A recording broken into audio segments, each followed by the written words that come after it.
All right, so very good evening to everyone. Today we are starting, or this is the second session in our language development in Montessori. And we all know that language development is one of the fundamental aspect, I could say, in the Montessori education. Not only in Montessori, be it in any of the school curriculum, it plays a vital role, or I could say it plays a crucial role. Why? Because it is helping for the child's overall development in terms of cognitive skills, in terms of social skills, in terms of the emotional growth, correct? So what we do and how different is Montessori approach to language is something that we would be looking in this particular portion. So what we are going to be working over here is like the entire approach to this language curriculum has been very much structured. And at the same time, it is made to child-centric learning. Okay, right from the time, like right from the third year onwards, when you begin with this curriculum, it helps the children to develop a strong communication skills. So to support the foundation for communication, to support for the cognitive development, and at the same time, when we use materials or when we use these manipulators to help the child to read and write, okay, so that they become independent in terms of learning a particular language or enhancing their social interaction is what we're trying to work over here. Okay, now just imagine like there is a young child and I just want you to very much imagine the same way. Okay, so you have a 3-year-old entering into your class, correct? And what if the child is coming to the school for the very first time?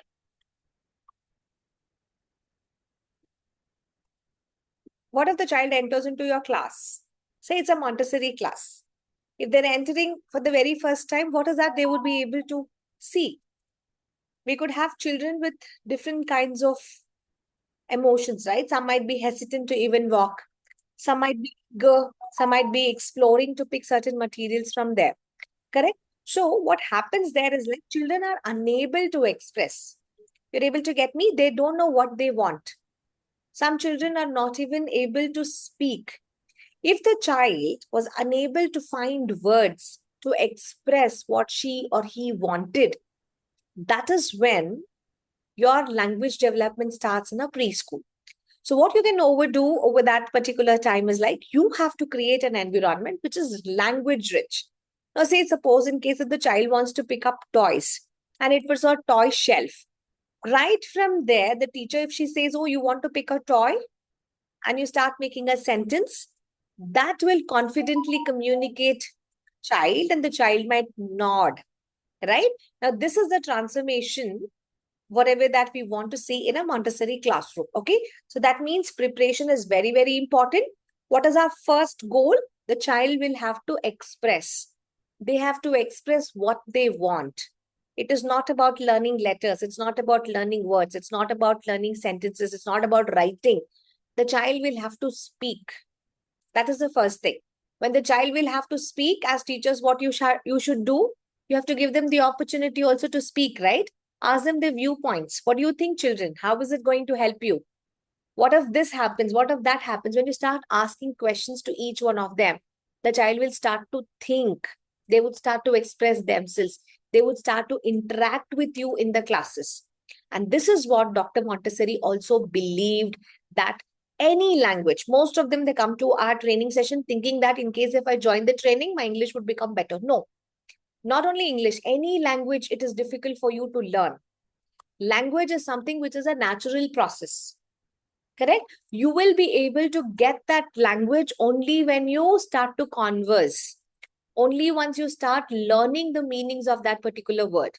Only when you narrate it back to somebody else in terms of stories or something, you will be able to enrich it much better. So whatever it could be, what we do in our classes is like you need to pick a real-time example. Okay. And then you can actually adapt to this Montessori method and then you can actually work. So always engage with questions for children and then you could move on. So in the last class, we started with something called as oral language education for our children. We saw some of the materials, what we need to be working on. We also saw what was the purpose of oral language development. We further divided the oral language into 2 groups. That is enriching the vocabulary and training the language. To do all of this, what we had to work on is we had to collect the objects from the environment, and then we have to introduce the names using a 3-period lesson. So in my enrichment of vocabulary, what I would do is like, this is what was the exercise that each one of you did it.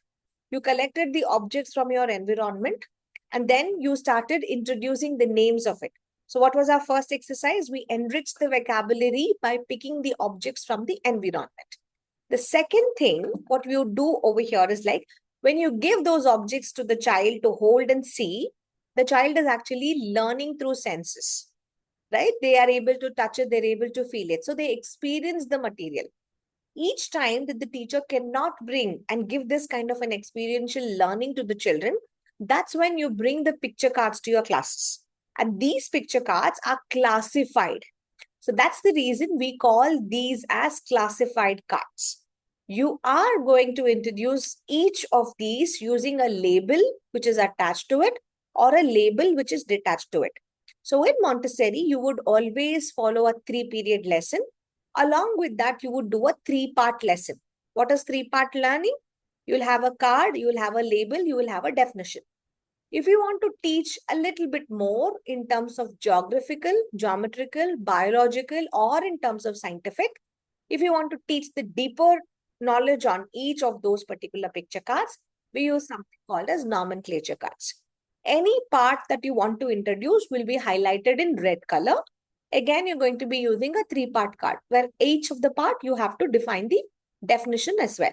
So this was the assignment that we did, and we had Shamili who had taken the initiative to create an Excel sheet, and I think many of you have loaded your answers over there, and that's really good because everything is being recorded there.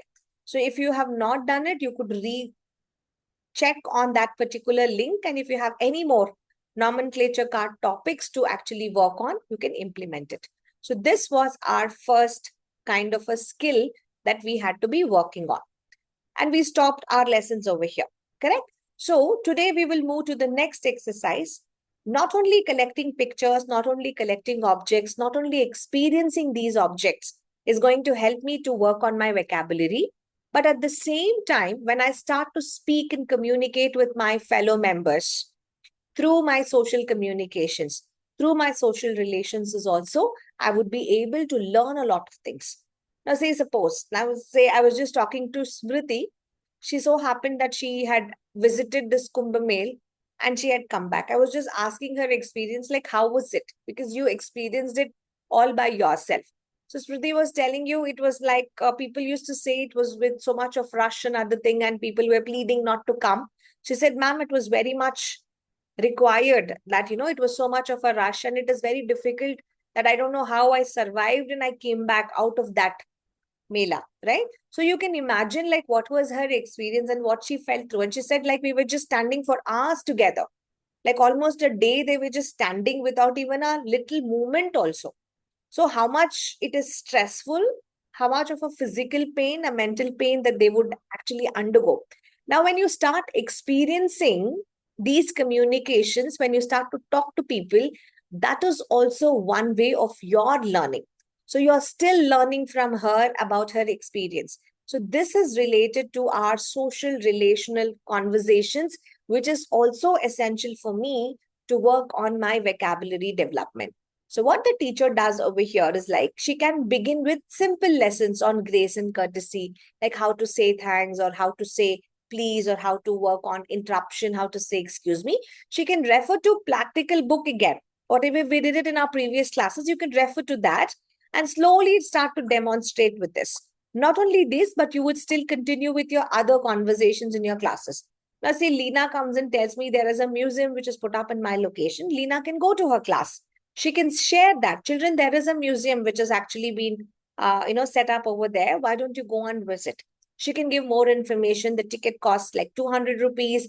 You have to go in such and such a dress code. You have the visiting hours or of a particular timings. She can give more information on that. Now, what happened over here? The child got more information about it and she learned about that also. That's the first part. Okay, so it is only about you telling and the child listening to you. But how do I train my language is a second important part for us.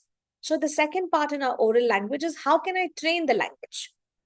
Language can be anything. Now, since we are medium of communication as English, we would be sticking to our English language. So how do I train my language?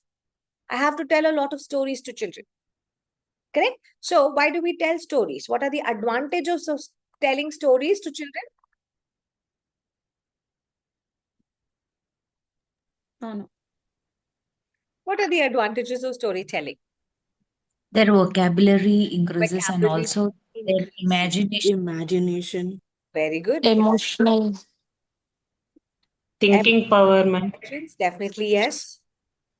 They will have the sequence of events also, ma'am. They will get to Sequence of understand the events, sequence of yes. events. They understand the sequence of the events. So don't you think that it is also Curiosity. curiosity? Yes. Yes. Multiple things, isn't it? So what happens every day if I'm telling a story to my child? Do I need any material to tell a story? Now just imagine that there is a teacher who is absent for today and they call me and they say, okay, conduct a particular class. If the teacher is unaware, what is the first thing that you will always pick up? Story time. Children, let me tell you a story or let me read a book to you. This is how the teacher actually picks up. So that means even if a teacher is unprepared, she can tell a story. That should be your first skill. You need to be conversative. Correct? So this has to happen right from day one of your classes. Make sure every day you tell a story to your child, whole class. It can be in smaller groups or even the whole class you can actually have, because the storytelling is one of the most powerful tool, especially for language development, because children are learning so many things into it. Like your language gets developed, new vocabulary is being learned, children are listening to you, they're able to focus on how my teacher is telling a sentence or how the sentence structure is done. And what about my expressions? Am I being expressive when I'm trying to tell a story? And every time I ask them, okay, children, I'm going to say a story. There are rules of the story time session. You have to be quiet. You need to listen. So doesn't it strengthen the listening capability of the children?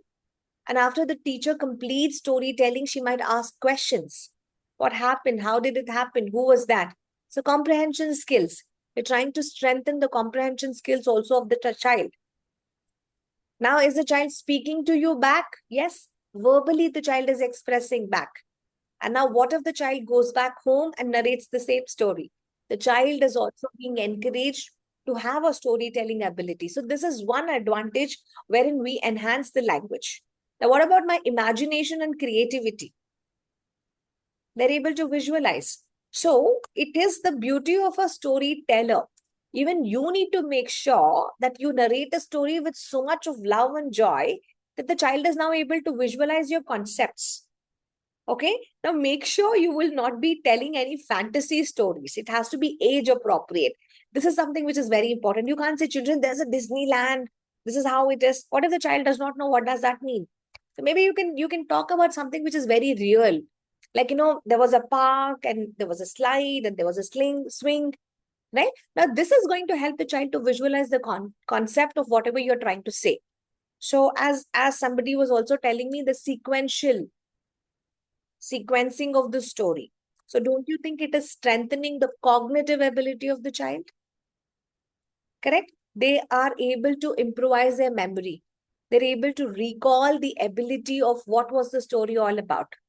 And if the teacher is asking a question, they can logically think, oh, this is what happened. And now they're able to sequence the story really better. Correct? And now almost all the stories will have characters. Correct? There will be multiple characters, right? And if the teacher is saying about any character, don't you think that they're able to connect with themselves? If somebody is taking objects and she says, children, we should not do that. Immediately the child will be like, oh, I'm doing this in my class. Don't you think it can actually relate to their characters? Or certain situations that if you give, most of the teachers, if somebody is stealing something in the class, they don't pinpoint and say, Hema, you took the eraser from my class. They don't pinpoint. They always say, okay, we have taken something by mistake. And can we check again if there's something by mistake? We don't do it deliberately. And something by mistake, if you have taken, can we check our pockets one more time? And when the teacher talks about the situation and then she says, okay, now by mistakenly we have taken it, we need to keep it back. So you need to also understand about the emotions of the children also. When you start to pinpoint each and every one, you should also think about the child's perspective. The child might not be able to, feel safe in the class, right? And that's when they start making stories. I don't want to go to her class. Many kinds of stories that they actually say. So story time should also be able to build on their emotional intelligence, I could say, on the social intelligence, I could say. Okay. But ultimately, stories should have to create a love for reading, attention and focus. This is what we will always be looking into it. Okay. So tell a lot of stories each day. That's very, very important. Whatever books that you actually pick, read aloud. Okay. Read it loud. Now, first time you told a story in your own conservative way. Now you're going to read a story. Now, this is on the author's perspective. So you need a book. You need a book which is age appropriate. You read pictures to the children. You show the pictures to the children, right? And then you can take a well-constructed story. But these stories has to be real. Okay? And then you set out a scene and then you introduce characters. You can actually read properly and then the children can actually do a role play. That is one way of working on the language training. The second way, what you can always bring in is like you can add literature also, like poems. So you might ask me, like, what kind of poems can I give it for my nursery children? I've given you a screenshot over there, like, anything related to play. We play in the dirt, we play in the mud, we play in the water, and it is so much fun. Any four-liner poems like this can actually be really good because it is helping me to cover a lot of words, right? Dirt, mud, water. And it is linked to an emotion of feeling happy, having much more fun, right? So all of that can be actually can be linked upon.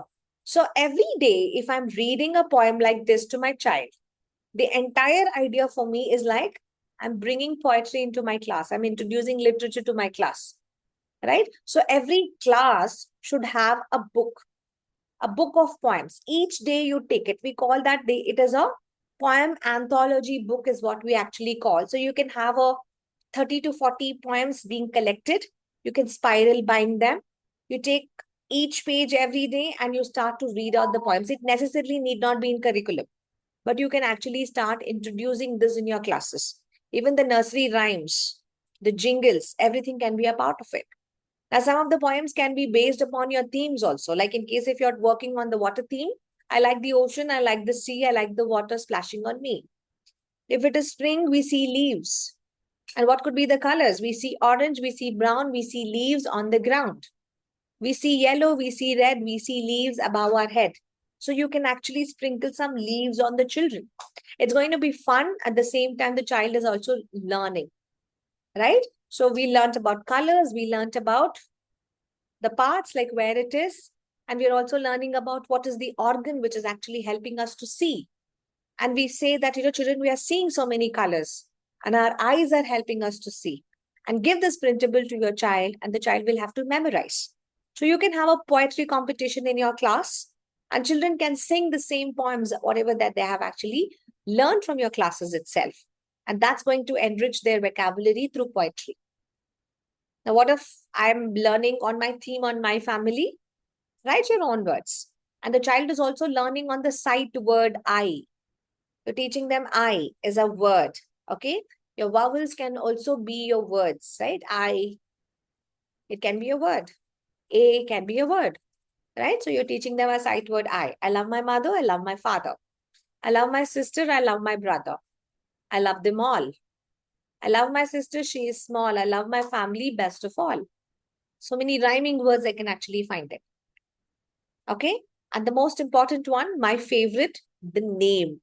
Why I wanted to include this is when children were too young, they don't like their names. Have you ever come across any such situation? Some of the children, they don't like their names because they don't have a choice to keep their names, right? Most of the children's names have been kept. I think almost everybody's names are kept by our parents. What they like is what they keep. As and when they grow, they say, Divya ma'am, I don't like my name. I like his name. I like her name. Okay. So that is when the teachers will have to come up and tell that everybody has a name.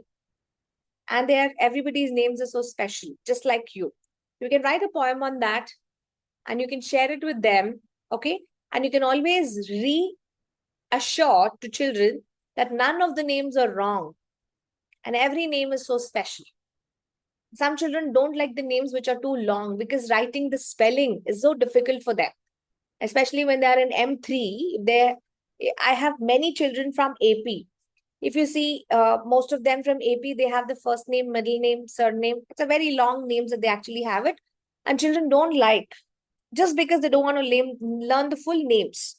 You have to tell them, yes, some names are long, but we have to make an effort, right, to learn all of that because your name is very special, just like you. Okay, so that's a very dear one that you can actually train them. There are a couple of videos on how to make your child write the name in 3 days, in 4 days. Okay, so you can go to Train Brain and you can search on how to introduce names to the children. Okay, so there are tips and suggestions like how do you introduce. When your child has just learned the letters and they know the formation of the letters, the next thing that you're going to be teaching them is their name, their parents' name, the best friend names. The children has to start writing. That is again coming into your literature part of it. Can I also sing rhymes and jingles? Definitely yes. That is also one way that we would be able to express and communicate really nice. So sing. There's a lot of difference between your rhymes and jingles, right? There's a lot of difference between your songs also.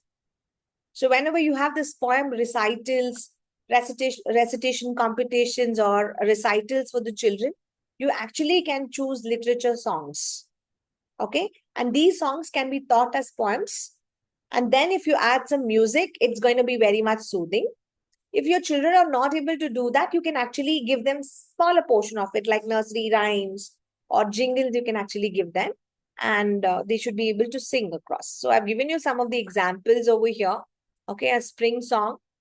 A sun is shining bright, a sun is shining bright. Oh, how I love the warmth, the sun is shining bright.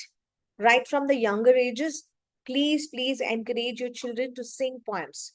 That's the reason all the schools have poem recitation competitions. Have you ever asked why are they doing poem recitations? Every month you can actually have, or every quarter you can actually have recital programs, not only in English, whatever languages that your school is encouraging, you can actually have the songs for the children to speak about. Okay, the next presentation is on the dramatics part of it. What could be the next one? Say, I read stories, I tell stories. Then I sing songs, I sing rhymes, I sing jingles. Then I can also give children and encourage them to sing poems. That's all about how well I can train my language. But what if I want to give them dramatic skills or role play? Why should I give role plays for children? For especially for preschoolers. Kids actually love imaginative play and role playing, so that's why they are more enjoying these. Yes, they love, right? So they want to take up that role. Now, what if you say that, today's class, you're going to be the teacher and they would just mimic you? If the teacher is rolling their eyes, they would also mimic by rolling their eyes. If the teacher is always banging on the desk, they would copy your movements. They would just play your roles, isn't it? So it strengthens their, what I could say, the skills. It could be in terms of physical skills or motor skills, cognitive skills, problem solving, imaginative, creativity, whatever you name it. They would be able to get all of that. So dramatics and the role plays are very, very essential for children, especially in the younger ages. Here, what do we do here is like, you can pick up any story and that story, you are going to dramatize it. So what is the first thing that you're going to be doing? You're going to be selecting the characters. And every story will have a structure. What is the structure of a story? Can somebody tell me?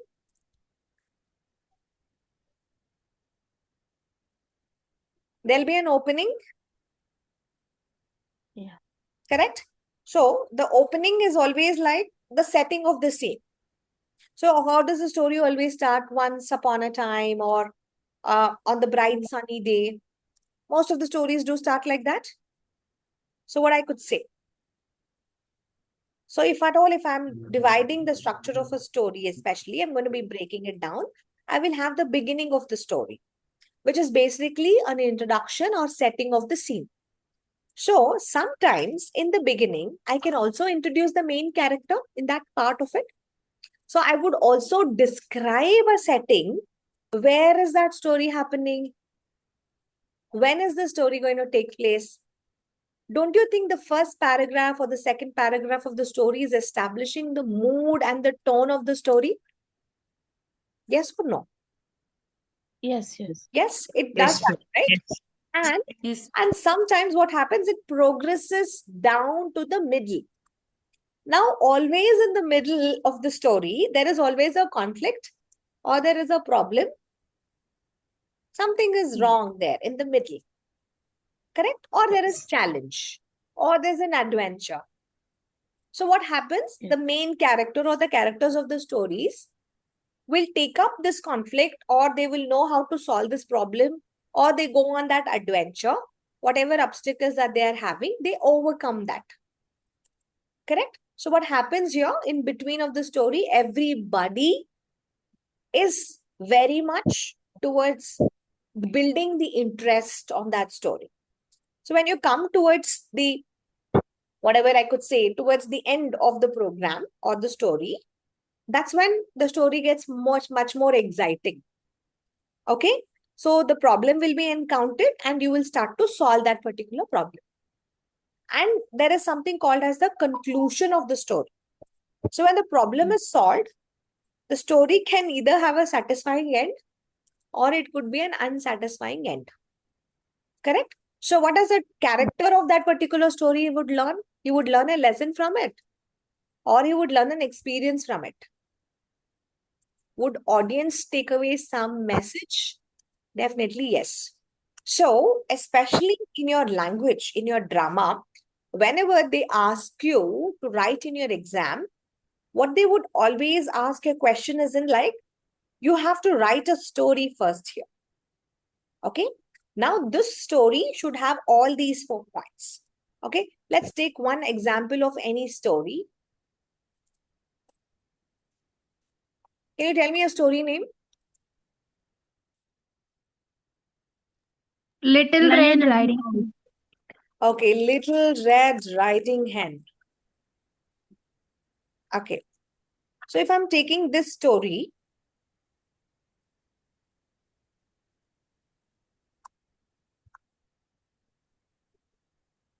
let me take that.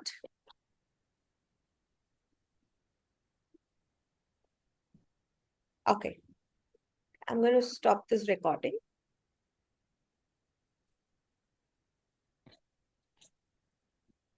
Can everybody see this story? No. Yes? Okay. Mm. So, Yes, yes, ma'am. can you see here the Little Red Yes. Hen story? So, there's an opening. Once upon a time, there lived a 3 red hen on the farm. She had 3 neighbors. Don't you think it is setting the mood of that particular story?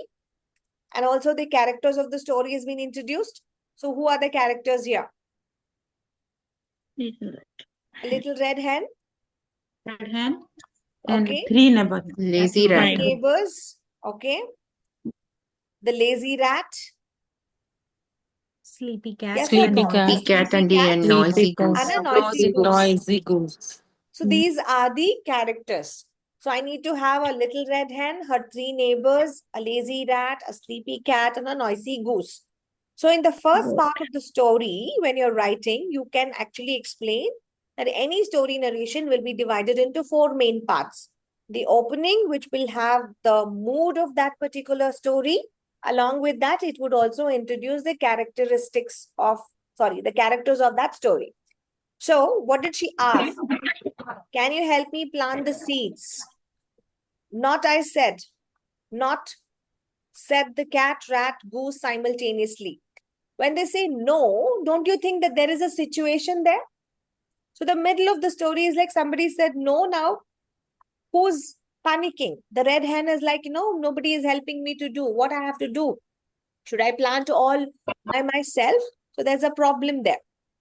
Then what happened? The wheat grew in few months. So the little red hen asked again her friends, who will help me cut the wheat? Not said the lazy rat, not said the sleepy cat, not said the noisy goose. Well, said the little red hen, again cut the grown crop, fashioned it all by herself with her wings. So there was a problem, but she found a solution also. Now again, there was a time for harvesting. Did everybody say yes?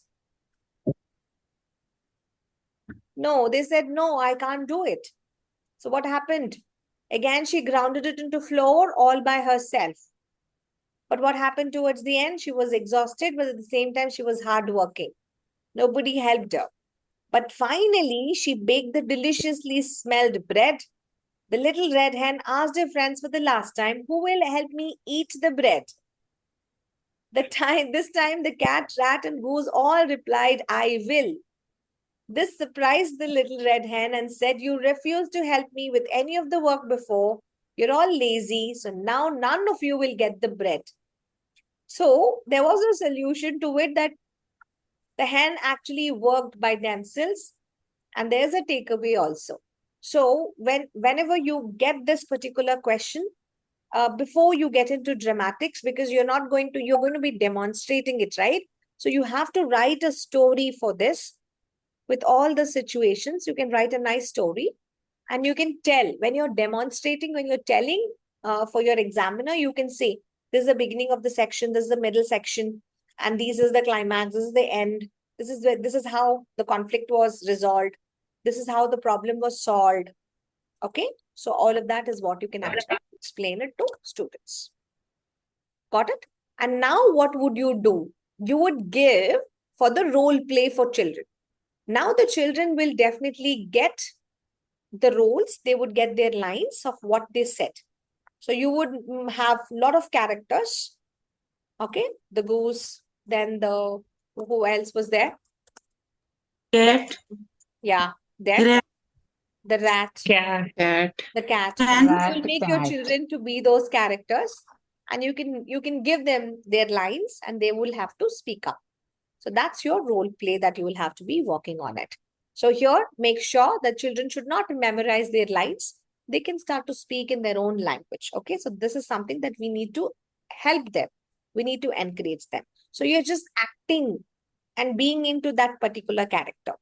Okay, so that's also your language training. Clear? So dramas and role plays play a vital role in helping you to work on your language training part of it. Next comes your literature. Again, books play a vital role. So what do we do here is like we need to set up a small library in our school. If it's a small school, a small library corner like this with low shelves, and you need to have a good choice of books. And keep a floor mat in case the child wants to sit down. If they want to sit on the table, you can have a small table, some small chairs, okay? And just create an environment, okay? So whatever that they need to read, it has to be given. And keep it very less chaotic. Place it in a very quiet place so that, there's not much of distraction for children. And always make sure that the books are colorful. The books have images. And don't choose these jumbo books. We don't want multiple stories to be into the same book. It has to be an individual story for the children to actually work on. So book corner is a must for all of you to actually work on. Then the next presentation is news time. You need to always give news to your children. What's happening in school? We have an excursion. Class A is doing this. Class B is doing this. You need to share news because these are some of the activities to express yourself. Okay, you can tell it to your whole class, or you can call them individually and you can say there's a robotics competition happening and Amina ma'am is conducting this. Is somebody interested to do that?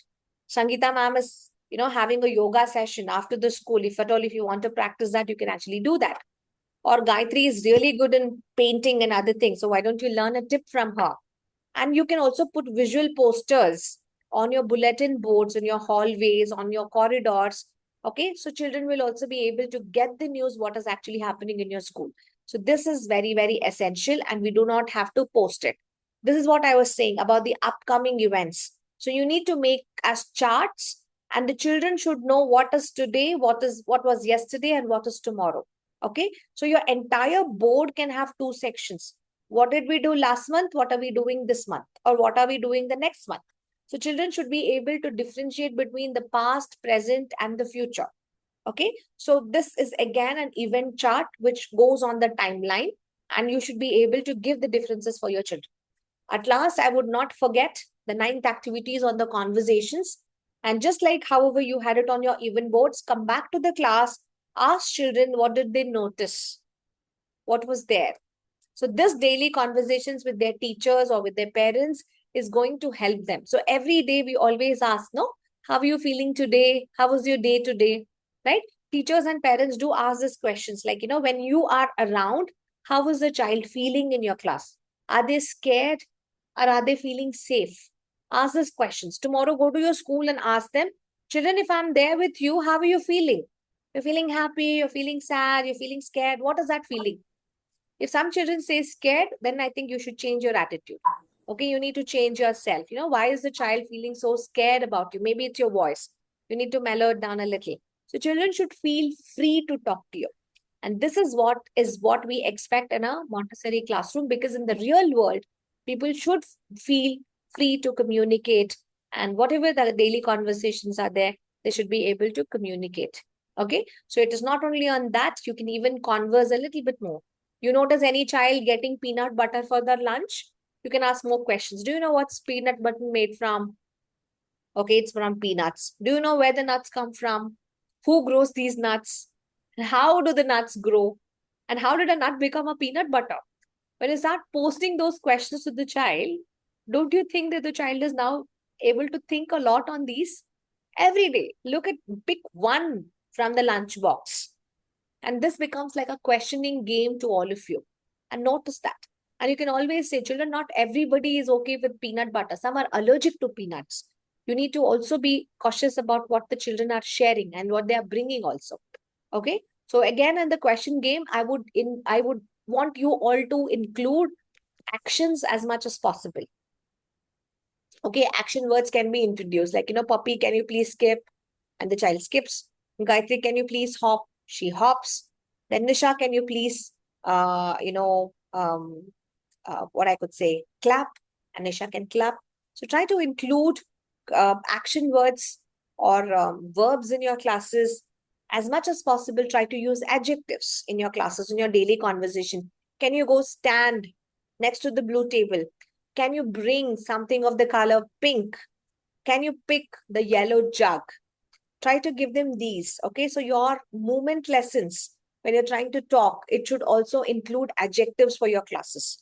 And not only adjectives,